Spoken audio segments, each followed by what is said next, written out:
Baik, sekarang kita lanjutkan. Siapa pemain bisnis internasional?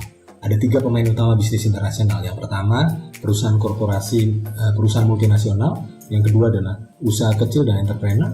Dan yang ketiga adalah perusahaan yang memang dilahirkan dan ingin ditujukan atau disetting sudah disiapkan untuk menjadi pemain global. Dan ini ada 3 pemain utama. Kalau dikatakan perusahaan multinasional, ya mereka di dalam negeri atau di luar negeri, mereka memang sudah terlatih untuk menjadi perusahaan multinasional. Tapi begitu kita ngomong small business and entrepreneur, maka mereka ini adalah perusahaan yang mungkin mereka tidak pernah berpikir bahwa mereka berada di dalam suasana global. Karena mereka berpikir tentang mereka berkreasi dan berproduksi di tingkat domestik, memenuhi pasar domestik. Tapi mereka lupa bahwa mereka harus berhadapan dengan kompetitor global. Dan itu artinya mereka harus menjadi pemain bisnis internasional. Mereka harus memahami permainan bisnis internasional.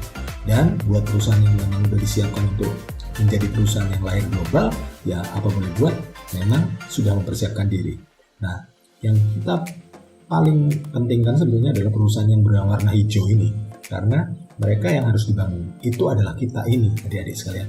Jadi apapun adik-adik ini di dalam bidang manajemen pemasaran internasional, mau bicara kerja di perusahaan lokal atau mau berkreasi dan mandiri sebagai entrepreneur di dalam startup atau bisnis baru, inisiasi bisnis baru lokal, kalian tetap akan berhadapan dengan pasar internasional dan berhadapan dengan bisnis internasional. So, kalian harus act like it, do like it, harus melakukan kayak gitu, bertingkah dan berlaku seperti bisnis internasional, mau atau nggak mau. Dan itu pentingnya kalian menguasai semua aspek ekonomi internasional dan bisnis internasional. Oke? Nah, selanjutnya, biasanya pemain bisnis internasional itu dirupakan dalam bentuk apa? Ada beberapa level dari international company. Yang pertama adalah multinational enterprise. Adalah perusahaan yang secara langsung melakukan pendekatan global untuk pasar maupun produksinya. Multinational corporation itu mereka secara entitas memang sudah mendedikasikan dirinya untuk menjadi perusahaan multinasional. Itu ada 2 jenis, ada multinational corporation dan ada transnational corporation. Transnasional ada perusahaan yang sama dengan entitas yang sama, tetapi dia bekerja dan bermain secara internasional. Contohnya, Commonwealth Bank, HSBC Bank, itu adalah perusahaan transnasional. Karena kenapa? Karena mereka tetap bawa entitasnya di negara tempat mereka bekerja. Sedangkan multinational corporation lebih sering mereka melakukan foreign direct investment atau menanamkan modal kepada perusahaan atau membangun perusahaan di negara lain untuk bermain secara multinasional. Yang kedua adalah globally integrated company atau perusahaan yang sudah secara global terintegrasi. Ambil contoh Volkswagen, BMW, Mercedes-Benz. Mereka memang sudah secara internasional terintegrasi.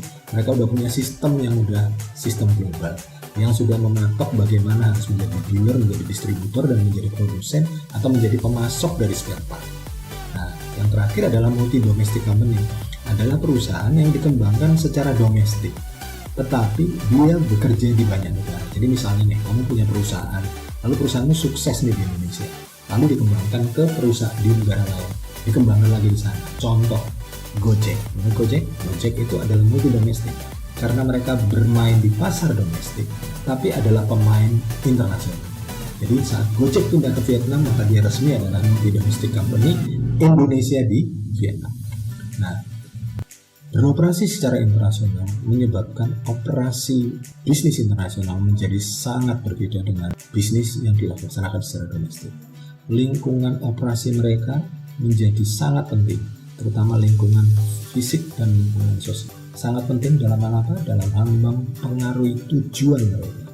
Jadi tujuan dari perusahaan yang beroperasi secara internasional, apakah itu tujuan penjualan mereka, tujuan resource acquisition maupun minimisasi risikonya, akan sangat bergantung pada bagaimana keadaan politik dan hukum, bagaimana keadaan budaya dan kultur, bagaimana keadaan ekonomi dan keadaan geografis dari tempat di mana mereka beroperasi. Dan hal itu akan membuat mereka menyusun strategi yang dapat mengeliminasi dampak dari faktor fisik dan faktor sosial. Kemudian juga dengan dampak kompetitifnya, faktor kompetitifnya. Faktor kompetitif ini terdiri dari bagaimana semua faktor kompetisi, baik dari kompetitor mereka, dari perusahaan penyedia komoditi suplemen maupun substitusinya mereka, itu akan menentukan bagaimana mereka menetapkan modes dari usaha mereka. Apakah mereka akan menjadi perusahaan import ekspor atau menjadi perusahaan-perusahaan tourism and transportation, licensing and franchising dan lain sebagainya. Lalu juga akan mempengaruhi fungsi bisnis mereka dan akan mempengaruhi bagaimana alternatif mereka dalam memilih negara, dalam memilih bagaimana mengorganisasi bisnis mereka. Alasan melakukan bisnis internasional, alasan pertama adalah memperluas penjualan karena pengembangan pasar, yang kedua adalah memperoleh sumber daya yang lebih murah karena faktor endowment yang dimiliki di lokasi produksi maupun di pasar yang baru, dan yang ketiga adalah untuk bisa melakukan diversifikasi yang dapat mengurangi risiko dari usaha. Kalau kita ambil contoh misalnya, harga barang akan cenderung makin murah dengan adanya globalisasi. Itu ditampakkan oleh produk yang dikenal di Amerika dengan nama Tesla. Kalian pasti sudah kenal Tesla. Kalau diproduksi di Amerika harganya 63.000 US dollar, tapi begitu dioperasi diproduksi di Tiongkok dengan kualitas yang sama, harganya jadi turun 51.000 karena efisiensi dan faktor endowment yang lebih tersedia dan lebih efisien di Tiongkok dibandingkan di Amerika. Tesla sendiri sekarang sudah mengembangkan instalasi produksi yang sangat besar di Shanghai yang merupakan mega factory dan akan memusatkan semua produksinya di Shanghai atau Jepang.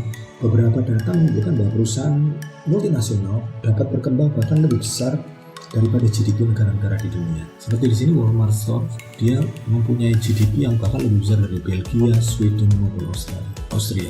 Jadi warna-warna merah ini adalah sebetulnya perusahaan-perusahaan yang bekerja secara multinasional yang pendapatannya bisa dibandingkan dengan GDP banyak perusahaan.